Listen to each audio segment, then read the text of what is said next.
अल्हम्दुलिल्लाहि रब्बिल आलमीन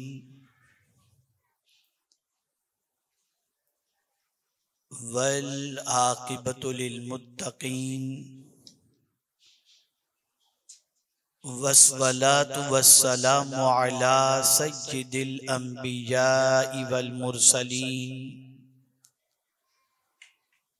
व अला आलिहि व अस्हाबिहि त्वय्यिबीन अत्ताहिरीन अम्मा बाद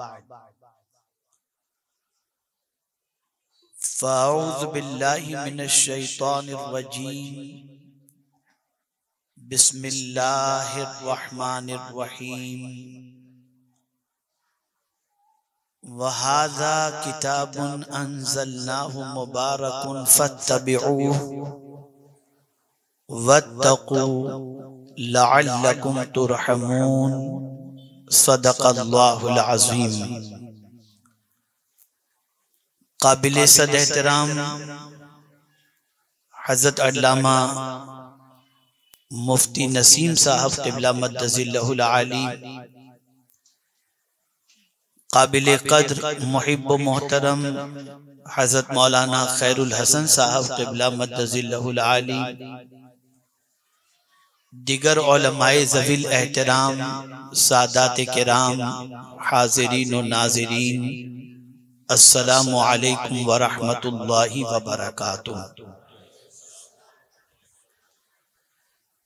मेरे प्यारे आका सल्लल्लाहु तआला अलैहि वसल्लम के प्यारे दीवानों, जिस आये करीमा की तिलावत का मैंने शर्फ हासिल किया, उससे मुताल्लिक़ कुछ मारूज़ात पेश करने से पहले आकाए करीम रऊफ़ व रहीम अलैहि तहिय्यतु व तस्लीम की बारगाह बेकस पनाह में जिस तरीक़े से मैं पढ़ाऊँ, अक़ीदत व मोहब्बत में डूब कर उसी तरीक़े से दुरूद व सलाम का नजराना पेश करें। अस्सलातु वस्सलामु अलैका या रसूल अल्लाह, अस्सलातु वस्सलामु अलैका या हबीब अल्लाह, अस्सलातु वस्सलामु अलैका या नबी अल्लाह, अस्सलातु वस्सलामु अलैका या नूर अल्लाह, व अला आलिका व अस्हाबिका या हबीब अल्लाह, सल्लल्लाहु तआला अलैहि वसल्लम। मेरे प्यारे आका सल्लल्लाहु तआला अलैहि वसल्लम के प्यारे दीवानों, हम और आप इस वक्त सूरत की सरजमीन पर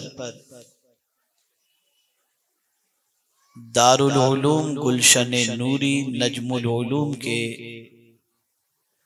चंद बच्चों के दस्तारे हिफ्ज़ के प्रोग्राम के अंदर हाजिर हैं। खुश नसीब हैं वो बच्चे, उनके वालिदैन, उनके असातिज़ा,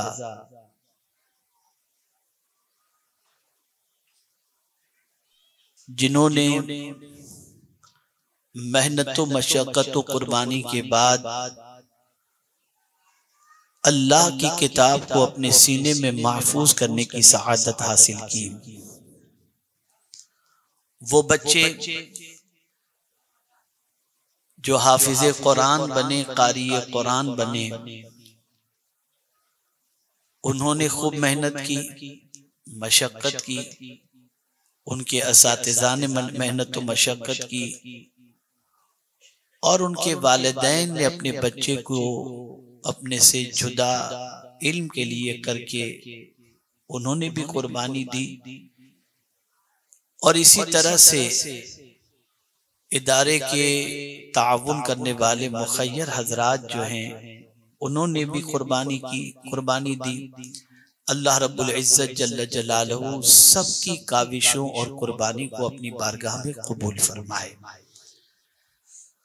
अब ये बच्चे जब तक कुरान पढ़ते रहेंगे, कुरान पढ़ाते रहेंगे, और इनके पास पढ़कर जितने बच्चे कुरान पढ़ते पढ़ाते रहेंगे, इन सारी चीजों का सवाब अल्लाह रब्बुल इज्जत जल्ल जलालुहु इदारे के ताउन करने वाले और मुदर्रिसीन को इसका बेहतरीन बदला दोनों जहां में अता फरमाएगा। क्योंकि बच्चों ने कुरान हिफ्ज़ किया है,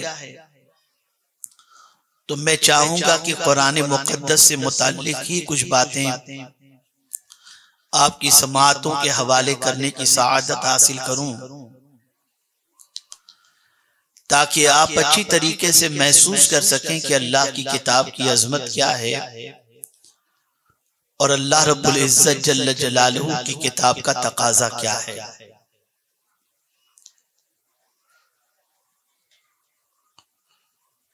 मेरे प्यारे आका सल्लल्लाहु ताला अलैहि वसल्लम के प्यारे दीवानों, दुनिया के किसी भी खित्ते में इस वक्त जो भी इंसान, जो भी मुसलमान जिंदगी की साअतों को गुजार रहा है, वो अल्लाह से एक ही चीज का तलबगार है, और वो ये है कि मौला हम पर रहम फरमाए। एक कारोबारी शख्स है तो वो चाहता है कि अल्लाह उस पर मेहरबानी फरमाए। एक बीमार है तो वो चाहता है अल्लाह उस पर मेहरबानी फरमाए। एक मुलाजिम पेशा शख्स है तो वो भी चाहता है कि अल्लाह उस पर रहम व करम की बारिशें नाजिल फरमाए। गर्ज के दुनिया में जितने भी इंसान पाए जाते हैं, वो मौजूदा हालात के अंदर एक चीज के मुतमन्नी है कि अल्लाह उन पर रहम फरमाए और उनके हालात पर करम की नजर फरमाए। और मैं समझता हूं जब कुरान मुकद्दस में भी हम अगर देखते हैं दुआओं के हवाले से, तो कई मकामात पर अल्लाह से रहम की भीख मांगी गई। खुद रसूल आजम सल्लल्लाहु अलैहि वसल्लम से अल्लाह ने फरमाया, वकुल रब्बिगफिर वरहम व अंत खैरुर राहिमीन। आप अर्ज कीजिए कि ऐ मेरे रब, बख्श दे और रहम फरमा, तू बेहतरीन रहम फरमाने वाला है। अल्लाह की रहमत इससे बढ़कर के और चीज क्या होगी। यहां तक कि कुरान मुकद्दस में भी अल्लाह ताला ने माँ बाप के लिए भी जिस चीज की दुआ करने का हुक्म दिया है, और जो दुआ आई है वो यही तो आई, रब्बिरहमहुमा कमा रब्बयानी सगीरा। अल्लाह हमारे माँ बाप पर उसी तरीके से रहम फरमा जिस तरीके से बचपन में उन्होंने हम पर रहम फरमाया था।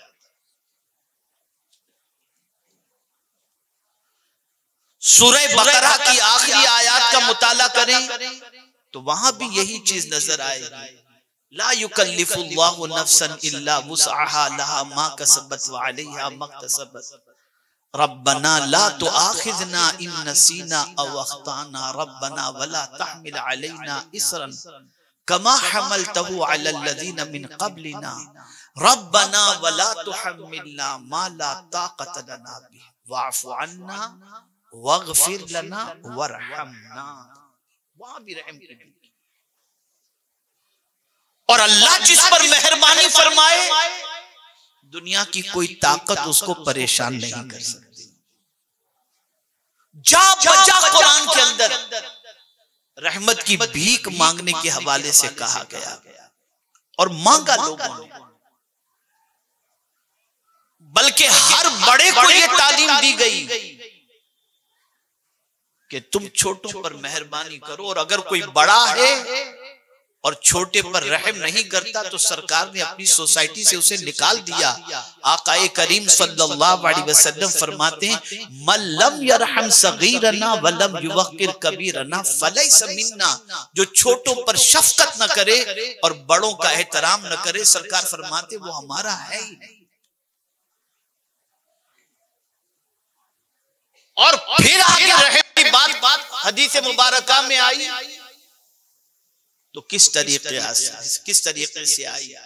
आकाए करीम सल्लल्लाहु अलैहि वसल्लम फरमाते, इरहमु मन फिल अर्द यरहमुकुम मन फिस समा, जो जमीन वालों पर मेहरबानी करता है आसमान का खालिक उस पर मेहरबानी फरमाता है।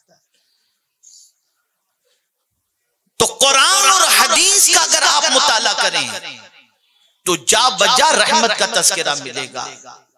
और फिर अल्लाह तो है ही रहमानो रहीम, उसकी रहमानो रहीमी की शान का क्या कहना, लेकिन उसने सब पर तो रहमत फरमाई, लेकिन अपने महबूब पर इतनी रहमत की बारिशें फरमाई कि उनको रहमतुल लिल आलमीन बना दिया।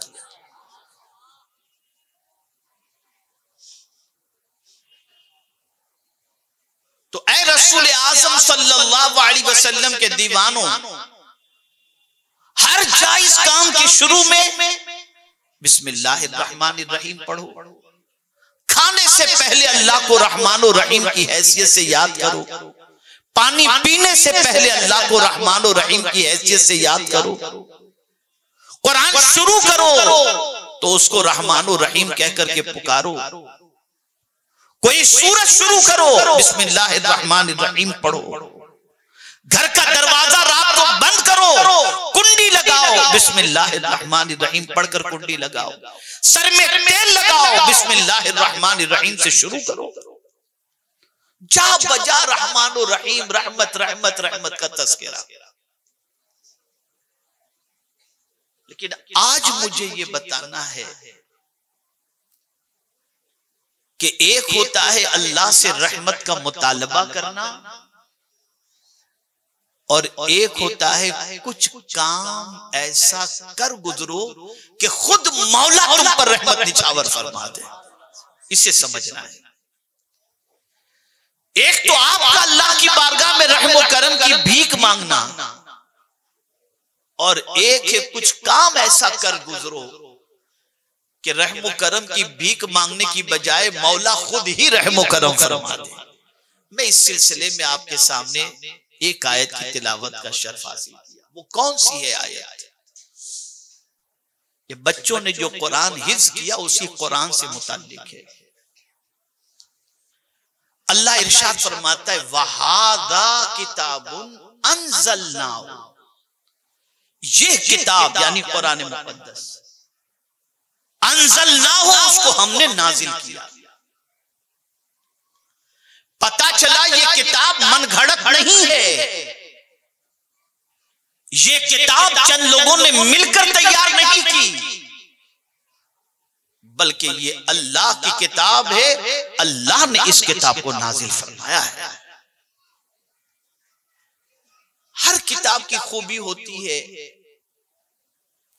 अगर हम कोई किताब लिखें तो हम उलमा से कहते हैं हजरत जिस पर अपने तासुरात लिख दे, मुफ्ती साहब से कहेंगे मुफ्ती नसीम साहब जरा एक नजर किताब देख लीजिए और किताब देखकर इसमें कुछ आपको समझ में आता है, कोई अच्छी चीज लगती हो तो आप तासुरात लिख दीजिए।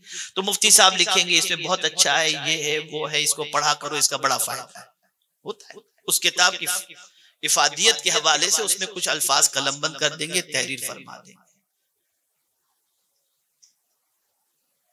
कोई किताब ऐसी होती है जिसके बारे में कहा जाता है इसको घर घर होना चाहिए। किसी किताब के बारे में कहा जाता है कि ये अवामुन नास के लिए बहुत मुफीद है, किसी किताब के बारे में कहा जाता है ये खव्वास के लिए बहुत मुफीद है। हर किताब की शान बयान, लेकिन ये करता कौन है? ये दूसरे लोग कहते हैं इसको वजनदार बनाने के लिए। जैसे अभी एक किताब के हवाले से अल्लामा अब्दुल मुबीन नौमानी साहब क़िबला ने मुझे एक मैसेज भिजवाया। अकाईद व मामूलात अहले सुन्नत जो सुन्नी दावत इस्लामी की एक अजीम किताब है, मुदल्लल अकाईद अहले सुन्नत से मुताल्लिक वो किताब उनकी नजरों से गुजरी तो अभी 4-5 रोज पहले उन्होंने मुझे मैसेज भेजा कि इतनी अच्छी किताब और गोशे गुमनामी में क्यों है। एक काम करें, इस पर हुजूर मुफक्किर इस्लाम हैं, हजरत अल्लामा मिसबाही साहब हैं, सिराजुल फुक़हा हैं, किसी के तासुरात इस पर आप लिखवा लीजिए तो इस किताब का वजन और बढ़ जाएगा। तो किसी किताब की तारीफ और उसके वजन को बढ़ाने के लिए किसी बड़े मुसन्निफ से जो बड़े होते हैं उनके तासुरात और उनकी तकरीजात को शामिल किया जाता है। लेकिन खुदा की कसम अल्लाह की किताब है और उससे बड़ी कोई किताब है नहीं और न उससे बड़ा कोई है। सबसे बड़ा अल्लाह और सबसे बड़ी उसकी किताब। तो अब ये किताब है कैसी, इसका तारुफ मेरा मौला खुद फरमाता है, वहादा किताबुन अंज़लना, ये किताब हमने नाजिल की है। अब इसके किताब की अजमत मेरा मौला बयान फरमाता है, वहादा किताबुन अंज़लनाहु मुबारकुन, ये बरकत वाली किताब है। इस किताब की शान को मौला ने उजागर फरमाया कि ये बरकत वाली किताब है। ये नहीं फरमाया कि घर में रखोगे तो बरकत होगी, नहीं, मुतलक बरकत फरमा दिया। जहां ये किताब होगी वहां बरकत जरूर होगी।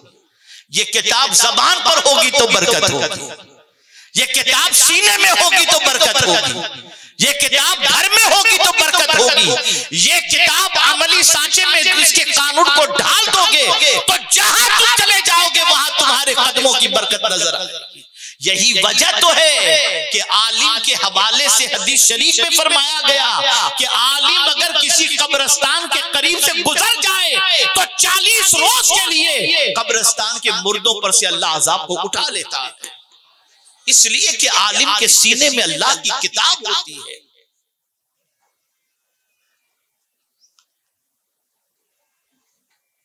हमने बरकत वाली किताब तो सबने समझा है, कोई भी मुसलमान दुनिया का ऐसा नहीं जो इस किताब को बरकत वाली किताब न समझता हो। इसीलिए कोई मुसलमान का घर भी ऐसा नहीं होगा जहां ये बरकत वाली किताब है। बच्ची को जहेज में देना है तो पहली फिक्र होती है कि कुरान शरीफ दो। नया घर खरीदते हैं, फर्नीचर बाद में, पहले कुरान रख दो, दुकान पहले कुरान रख दो। सब जानते हैं ये बरकत वाली किताब है, इतना तो सब जानते हैं। लेकिन घर, मकान, कब्र बस यहां तक के महदूद है। नहीं, इस किताब की बरकतों का आप अंदाजा नहीं लगा सकते, ये कितनी बरकत वाली किताब है। अरे आप सिर्फ अलिफ कह दो ना तो इतनी बरकत मिलेगी। लफ्ज तो एक अदा हुआ, मौला 10 नेकियां अता फरमा देता। एक लफ्ज पर अल्लाह ताला, एक हर्फ पर मेरा मौला 10 नेकी अता कर देता है। सवाब के अंदर भी मौला इस किताब की वजह से बरकत अता फरमाता है। ये इतनी बरकत वाली किताब है। और अगर कोई 3 मरतबा सूरह इखलास पढ़ ले तो इतनी बरकत वाली ये किताब है कि उसे पूरे कुरान का सवाब अल्लाह अता फरमा देता है। ये इतनी बरकत वाली किताब।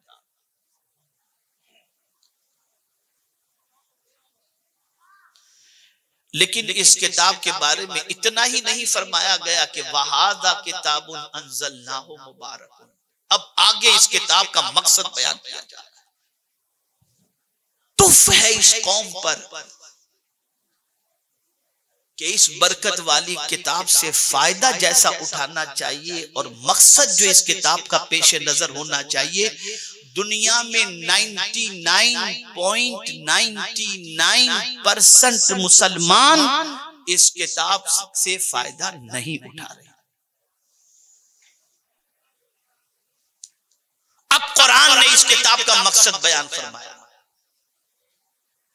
कि जो किताब बरकत वाली है इसको नाजिल इसलिए किया गया फत्तबिऊ, कि तुम इसके पीछे पीछे चलो। ये किताब जहां ले जाए वहां जाओ। और इस किताब की शान ये है कि इसके पीछे पीछे अगर तुम चलोगे तो ये किताब तुम्हें जन्नत तक ले जाएगी। ये इस किताब की शान है। हर किताब को फॉलो करते हो, हर न्यूज़पेपर और सोशल मीडिया को फॉलो करते हो, कुरान को क्यों फॉलो नहीं करते? कुरान कहता है फत्तबिऊ, इसके पीछे चलो,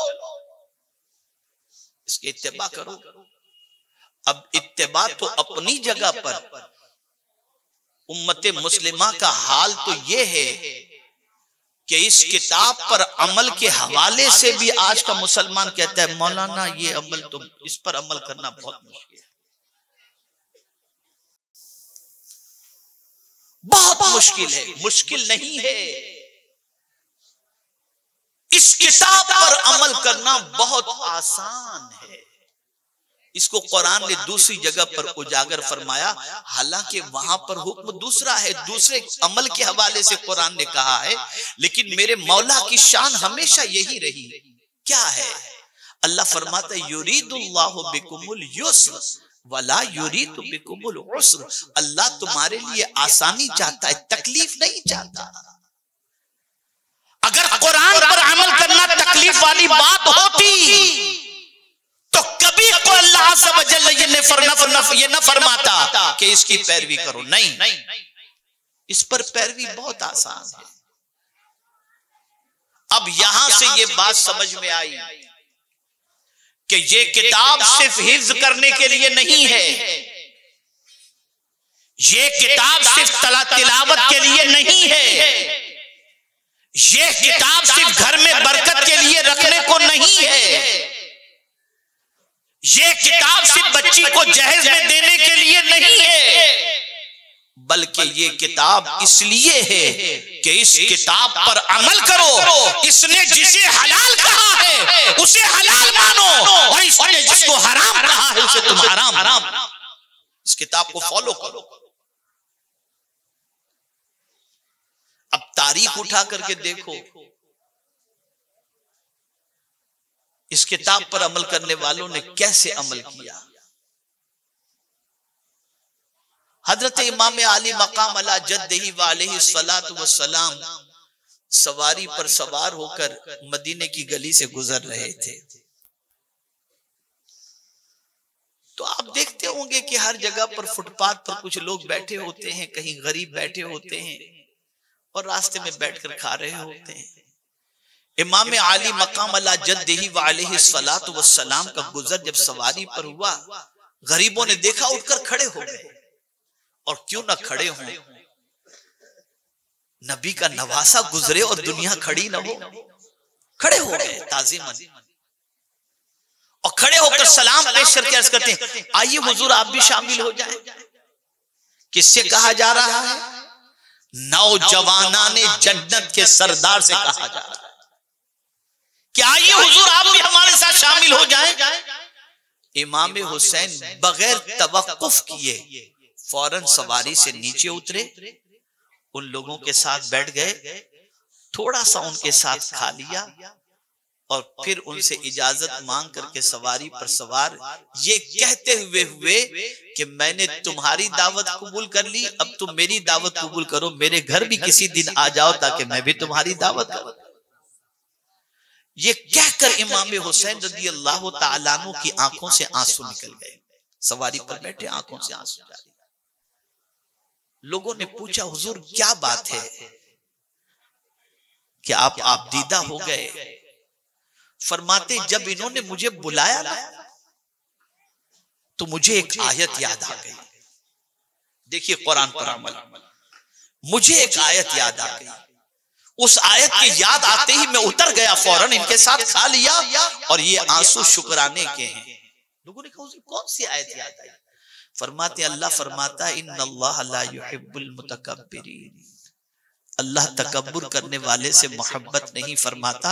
तो जब इन्होंने दावत दी, मुझे ये आयत याद आ गई कि कहीं मैं इनकी दावत कबूल न करता और न उतरता तो कहीं ये न सोचे कि मुझ में तकब्बुर है। और अगर ये सोच लेते हैं और इनके दिल में ये ख्याल आता है कि मुझ में घमंड और गुरूर है कि मैं इन गरीब लोगों के साथ कैसे खाऊं, तो अल्लाह तो गुरूर वाले को पसंद नहीं करता। मैं फौरन उतर कर इनके साथ बैठ करके खा लिया। अब मेरे दिल को इत्मीनान हो गया कि इनके दिल में मेरे मगरूर होने का ख्याल नहीं आया होगा। अल्लाह वालों का हाल ये होता है कि आयत याद आ जाए तो सब कुछ छोड़ कर उतर जाते हैं। और यहां आज कहा जाए झूठ न बोलो धंधा करते वक्त, मौलाना अगर सच बोलेंगी तो रोटी भी नहीं मिलेगी, नमक रोटी भी नहीं मिलेगी। ये कौन कह रहा है? ये मुसलमान कह रहा है। और कुरान क्या कह रहा है? वज्तनिबू कौलज़्ज़ूर, झूठ से परहेज करो। ये आयात मुहकमात में से है, मुतशाबिहात में से नहीं है। सराहत के साथ हुक्म है कि झूठ से परहेज करो। अब अगर कोई मुसलमान ये कहे झूठ बोलूंगा तो चटनी रोटी नहीं मिलेगी, पता चला वो कुरान को काबिले इत्तेबा किताब नहीं समझ रहा है। कुरान अल्लाह की वो किताब है कि सच बोलोगे तो तुम्हें उसकी बरकतें दुनिया में भी नजर आएंगी और आखिरत में भी नजर आएंगी। उसकी पैरवी करो। अब तो हाल ये है कि सूद, करोड़ों रुपया पड़ा है सूद के नाम पर। ये धन अलग अलग नाम देकर के सूद पे आदमी कारोबार कर रहा है। अल्लाह ने जिसे हराम फरमाया उसको हराम मानकर उससे बचने का जज्बा भी खत्म हो गया। अल्लाह फरमाते हैं अहल्लल्लाहुल बैअ व हर्रमर रिबा, अल्लाह ने हलाल फरमाया है तिजारत को और हराम फरमाया है सूद को। तो सुनो, ये किताब इसलिए नाजिल की गई ताकि इस किताब पर अमल हो। जब तक इस किताब पर अमल नहीं होगा उस वक्त तक आप दुनिया और आखिरत में इत्मीनान की जिंदगी की उम्मीद रखना ही मत।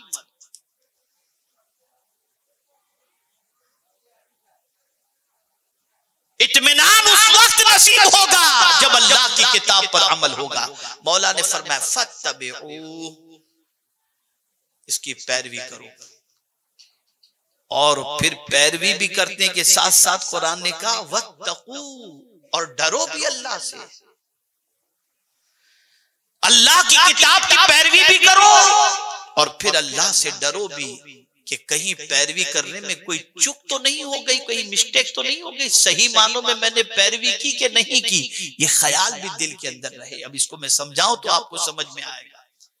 इमाम आजम अबू हनीफा रहमतुल्लाह तआला अलैह ने किसी को कर्ज दिया था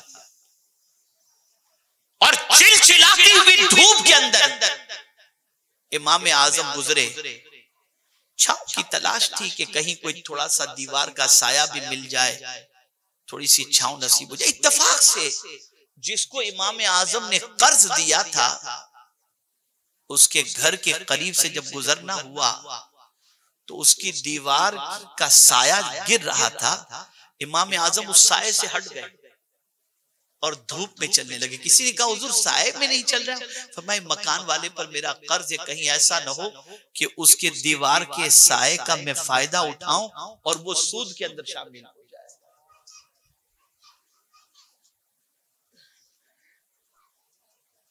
तब इमाम आजम बने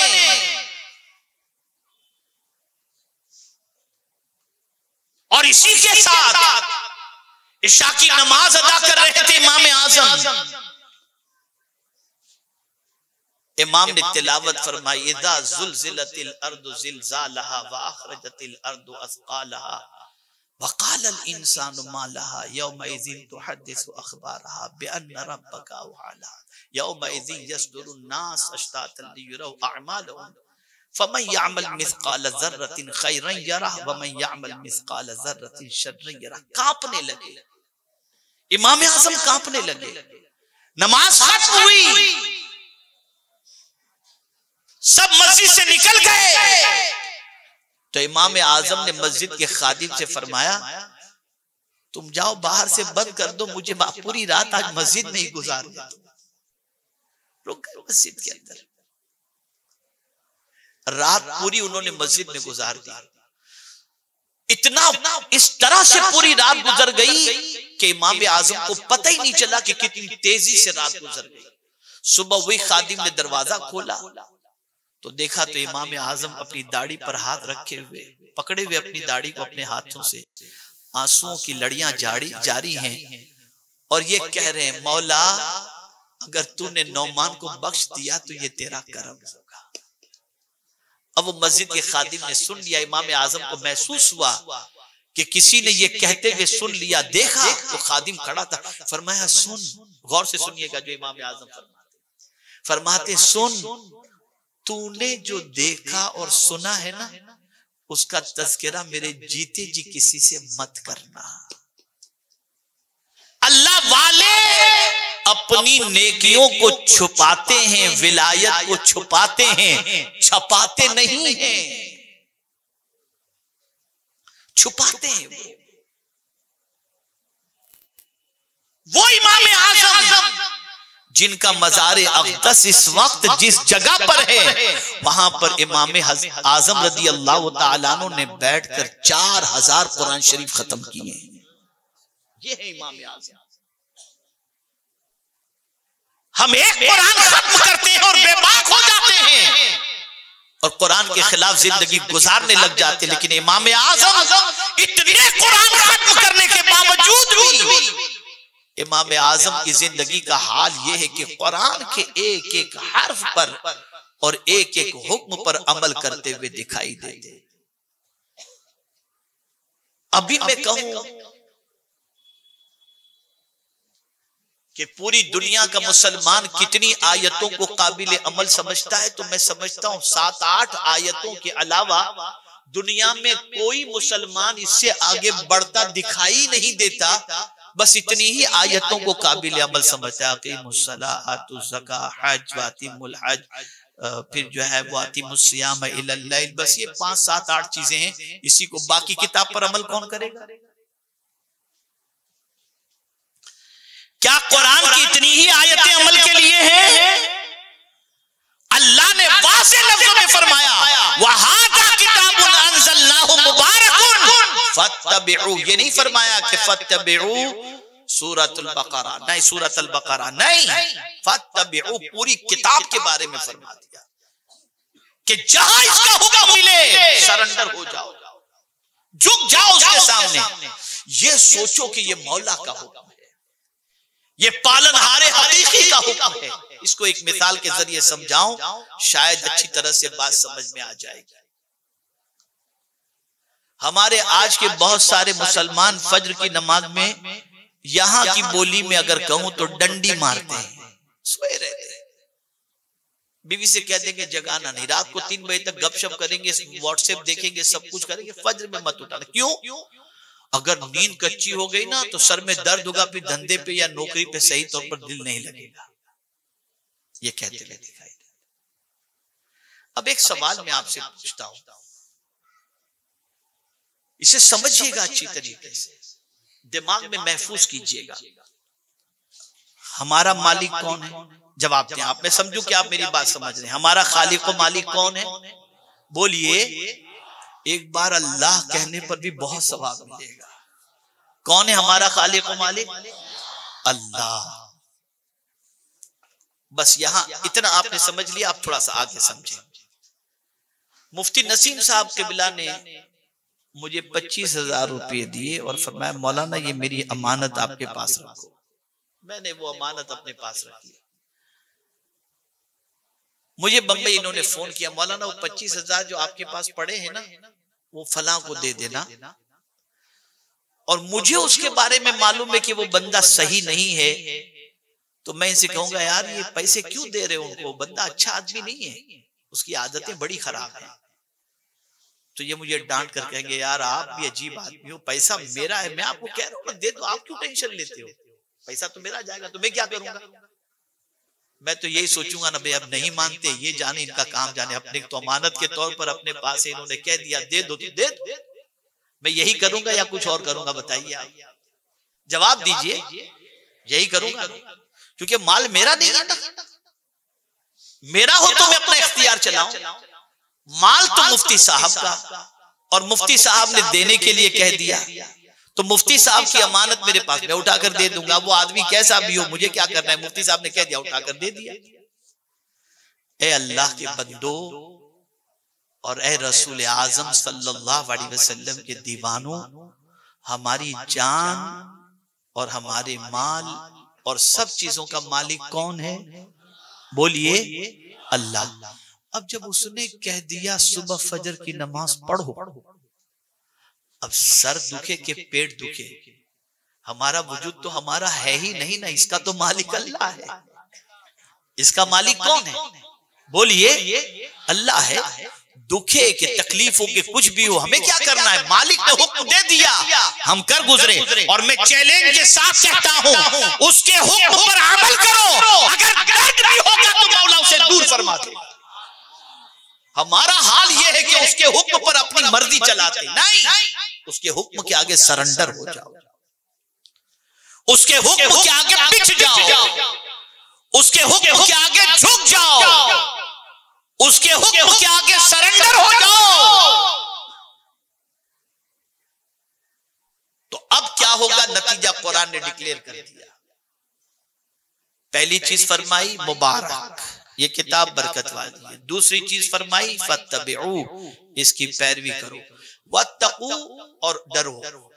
तो अब क्या होगा मेरे मौला? अगर चलो हम इस बरकत वाली किताब को बरकत वाली किताब मानते भी हैं, अल्लाह तेरी पैरवी भी कर, तेरी किताब की पैरवी भी करते हैं और तुझसे डरते भी हैं, तो अब मौला कुछ फायदा भी होगा। तो मेरा मौला फरमाता है लअल्लकुम तुरहमून, ताकि तुम पर रहम किया जाए। अब तुम्हारा हाल ये होगा, तुम मुझसे रहमो करम की भीख मांगो या न मांगो, तुम जहां होगे हमारी रहमत की चादर वहां पहुंच जाए। ये है नतीजा। हम अल्लाह से रहमो करम की उम्मीद मांगते हैं और भीख मांगते हैं, लेकिन हमारा हाल यह है कि कुरान के खिलाफ चलना है, रसूल आजम सल्लल्लाहु अलैहि वसल्लम के इरशाद के खिलाफ चलना है,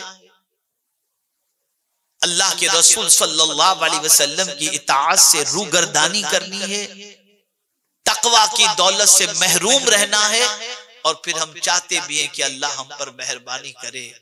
तो ए रसूल आजम सल्लल्लाहु अलैहि वसल्लम के दीवानों, उसने तो मेहरबानी का नुस्खा हमें अता फरमा दिया है। अब आइए एक और अमल की तरफ हम चलते हैं और फिर अपना ज़मीर जरा देखें। रमजान शरीफ का महीना करीब है, ये भी बड़ा बेनकाब करता है लोगों को। ये महीना भी आता है ना, तो अच्छे अच्छे खुल जाते हैं इसके अंदर, कौन किस पोजीशन में है और किसका ईमान कितना स्ट्रांग है। अब इस किताब की दूसरी शान रहम व करम के हवाले से ही बयान की। अल्लाह इरशाद फरमाता है इज़ा क़ुरियल क़ुरआन फस्तमिऊ लहू व अंसितू लअल्लकुम तुरहमून। फिर इस किताब की शान कि जब कुरान पढ़ा जाए तो इधर उधर न देखो, गपशप में मत लगे रहो, फस्तमिऊ, इसे सुनो। अब जिस कौम का मिजाजी ऐसा हो जाए कि माअज़ल्लाह कुरान सुनने से बोरियत महसूस होती हो, कुरान सुनने से दिल घबराता हो, और कुरान अगर कोई अच्छी तरीके से पढ़ रहा हो तो ये कि कब खत्म करेंगे, कहां से रहमो करम की बारिशें नाज़िल होंगी। आप जानते हैं उम्मुल मुमिनीन हजरत आयशा सिद्दीका रदी अल्लाह ताला अन्हा हर हफ्ते अपने मैके जाया करती थी, सिद्दीक अकबर रदी अल्लाह ताला अन्हु के घर। वक्त पर जाती थी और वक्त पर आ जाती थी। एक रोज वो निकली तो वापसी में सरकार सल्लल्लाहु अलैहि वसल्लम के घर पहुंचने में ताखीर हो गई, बहुत देर हो गई। आकाई करीम सल्लल्लाहु अलैहि वसल्लम को तशवीश हुई कि क्या बात है, अभी तक ये नहीं आई। कुछ देर गुजरी थी कि फिर आ गई। तो आकाए करीम सल्लल्लाहु अलैहि वसल्लम ने फरमाया आयशा क्या बात है, आज तुम्हें आने में ताखीर हो गई। तो अर्ज करती हैं या रसूल अल्लाह सल्लल्लाहु ताला अलैहि वसल्लम, निकली तो उसी वक्त पर थी जो वक्त पर हमेशा निकलती हूं, लेकिन मुझे ताखीर रास्ते में थोड़ी सी यूं हो गई कि मैं मस्जिद नबवी शरीफ के करीब से गुजर रही थी कि कोई कुरान पढ़ने वाला इतनी अच्छे अंदाज में कुरान पढ़ रहा था कि मेरे कदम जम गए, वहीं रुक गई और मैं कुरान सुनने में इतनी मव हो गई कि मुझे पता ही नहीं चला कि कितना वक्त गुजर गया। तो सरकार सल्लल्लाहु अलैहि वसल्लम ने फरमाया, आयशा कौन था वो कुरान पढ़ने वाला? तो अर्ज करती हूँ, हुजूर वो तो मुझे नहीं मालूम। और आज की औरतों को क्या नहीं मालूम ये बताइए आप? सब मालूम, कौन क्या कहां किया, सब मालूम। उम्मुल मोमिनीन कहती हैं कि सरकार मुझे नहीं मालूम कौन कुरान पढ़ रहे थे, सरकार ने मालूम करवाया। तो ये कोई आजाद की बात नहीं कर रही थी, ये एक गुलाम थे हजरत सालिम, जो मस्जिद नबवी शरीफ में कुरान पढ़ रहे थे, जिनके कुरान की तिलावत की तासीर ये थी कि उम्मुल मोमिनीन हजरत आयशा सिद्दीका रदियल्लाहु ताला अन्हा के कदम जम गए और वो कुरान सुनने में लग गई। पता चला जिसके पास ईमान मजबूत होता है तो जब वो कुरान सुनता है तो उसके ईमान में बरकतें होती चली जाती हैं। इसको भी कुरान से मैं समझाता हूं। आज मुझे आपको फतवा नहीं देना, आपके पास आपका मुफ्ती मौजूद है, आपका दिल सबसे बड़ा मुफ्ती है। आज आप मुफ्ती नसीम साहब से इस्तिफ्ता मत करना कि हजरत हमारे बारे में आपका क्या हुक्म है, नहीं, आप अपने दिल से पूछ लो कि आपके दिल की कैफियत क्या है। क्या शौक़ तिलावत कुरान या समाअत कुरान है? अब कुरान ने इसको कितने अच्छे अंदाज में बयान फरमाया, इन्नमल मुमिनून अल्लज़ीना इज़ा ज़ुकिरल्लाह वजिलत कुलूबुहुम व इज़ा तुलियत अलैहिम आयातुहु ज़ादतहुम ईमाना। मोमिन वही है कि जब उसके सामने अल्लाह का जिक्र किया जाए, अल्लाह कहा जाए, अल्लाह का नाम लिया जाए तो उसका दिल कांपने लग जाता है, और जब उसके सामने अल्लाह की आयतों की तिलावत की जाए तो उसका ईमान बढ़ता चला जाता है। यह है मोमिन की पहचान। यहां न सुनने का शौक और नहीं सुनना अच्छा लगता है, बल्कि कब खत्म हो। जैसे रमजान शरीफ के महीने में पूछते तरावी जल्दी कहां खत्म होती है, और जहां या लमुन तालमुन के अलावा कुछ समझ में ना आता हो, कुछ सुझाई ना देता हो, कुछ पल्ले ना पड़ता हो, वहां देखे तो रोड तक पब्लिक रहे। और जहां हद्र के साथ, तरतील के साथ, तजवीद की रियायत के साथ कुरान पढ़ा जाता हो, वहां लोग ट्रस्टी को शिकायत करते नजर आते हैं, कोई और हाफिज नहीं मिला आपको। ये हाल है। आपको अल्लाह की रहमत की बारिश चाहिए ना, अपने अंदर शौक पैदा करो कुरान पढ़ने सुनने का, अपने अंदर शौक पैदा करो कुरान सुनने का, आदत बना लो। रात को जब तक के कुरान पढ़ेंगे नहीं कुछ आयतें, उस वक्त तक सोएंगे नहीं, और सुबह उस वक्त तक उठने के बाद कोई चीज खाएंगे नहीं जब तक के कुरान पढ़ेंगे नहीं। ये आदत बनाओ। राह चलते हुए गाने सुने जाते हैं। मैं कल रात संजान में था, मुझे खुशी हुई। संजान से रात को जब मैं वापस बॉम्बे जा रहा था, जिनकी गाड़ी के अंदर उन्होंने तफसीर की कैसेट लगा दी, और रास्ते में जब तक कि हम चुप रहे तो तफसीर सुनते रहे। जब हमारी गुफ्तगू शुरू हुई तो उन्होंने तफसीर बंद। इतना अच्छा लगा, कई आयतों के मानी मतालिब अल्हम्दुलिल्लाह सुनने, समझने और सीखने का मौका नसीब हुआ। इससे पता चला कि ज़ौक़े समाअत कुरान क्या है। तो कुरान कहता है जब कुरान पढ़ा जाए चुप, सुनो सुनो, फस्तमिउ, सुनो, वान से तू, और चुप रहो, बातचीत मत करो। कुरान जब पढ़ा जा रहा हो तो बातचीत मत करो, एकदम चुप, पिन ड्रॉप साइलेंट, और सुनो, कान लगाकर कुरान की आवाज को सुनो और चुप रहो। अब अल्लाह से पूछो, मेरे मौला अगर ये दो काम हम करें कि चुप रहें और सुने, तो क्या इसका कुछ फायदा भी है? तो मेरा मौला फरमाता है लअल्लकुम तुरहमून, ताकि तुम पर रहम किया जाए। यानी अब तुम्हारा काम था चुप रहना, और तुम्हारा काम था मेरी किताब को सुनना। तुमने जब ये दो काम कर दिए तो अब सुनो, मेरी रहमत तुम पर निछावर होने के लिए तैयार। क्या है आज ये शौक हमारे अंदर? जब ये जज्बा सर्द पड़ गया और न समात कुरान और किराते कुरान का जहां तक मसला है, तो हाल ये है कि इतना बड़ा मजमा है अल्हम्दुलिल्लाह, लेकिन अगर हम पूछें कितने लोग सही तौर पर कुरान पढ़ना जानते हैं, तो कुरान तो बहुत दूर की बात है, तावुज़ और तस्मिया और सूरह फातिहा भी सही तौर पर पढ़ने वाले आपको नहीं मिलेंगे। अरे जिस कौम का मिजाज ये हो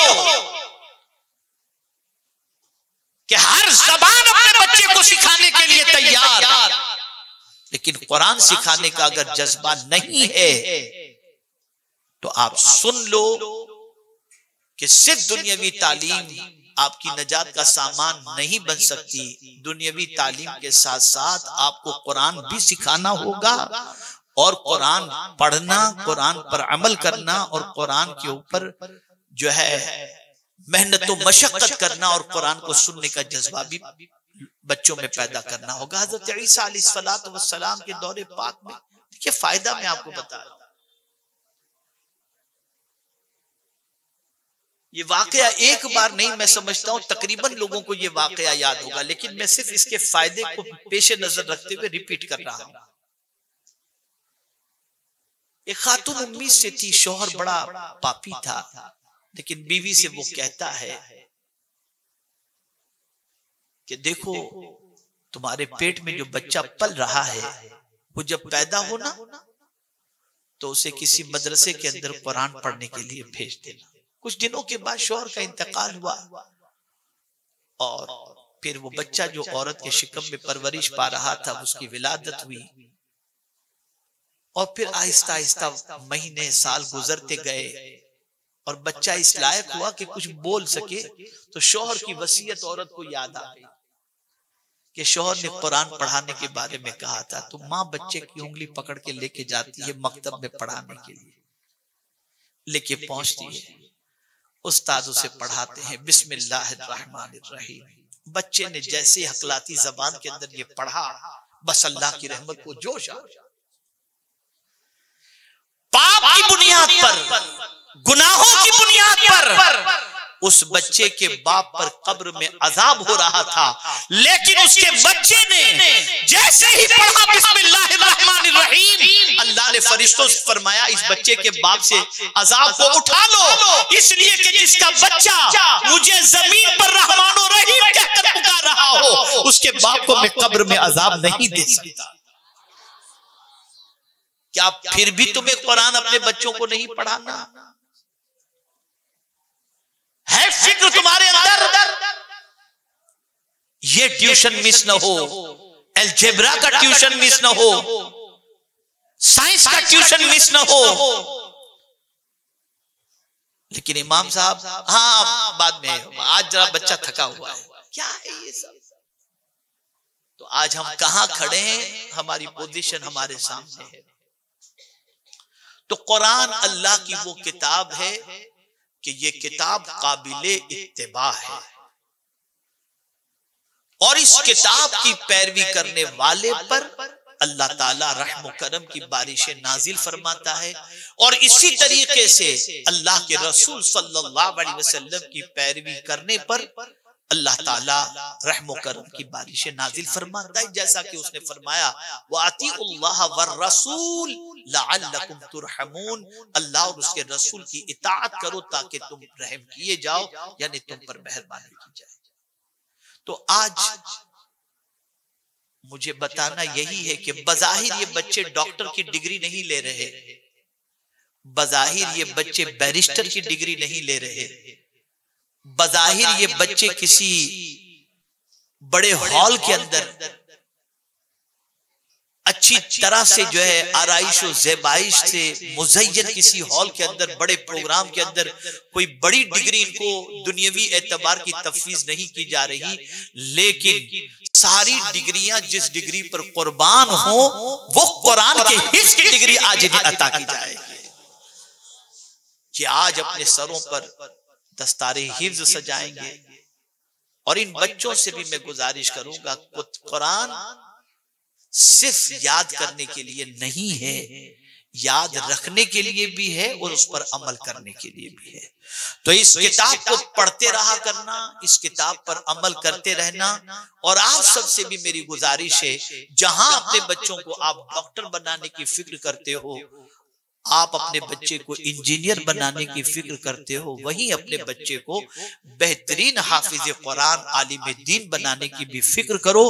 बच्चा डॉक्टर भी बनना चाहिए, बच्चा हाफिज कुरान भी बनना चाहिए, और इसी के साथ साथ बच्चा बेहतरीन मुसलमान और बेहतरीन इंसान बनना चाहिए। अगर ये बन गया तो हमारी जिंदगी भी कामयाब और हमारी आखिरत भी कामयाब।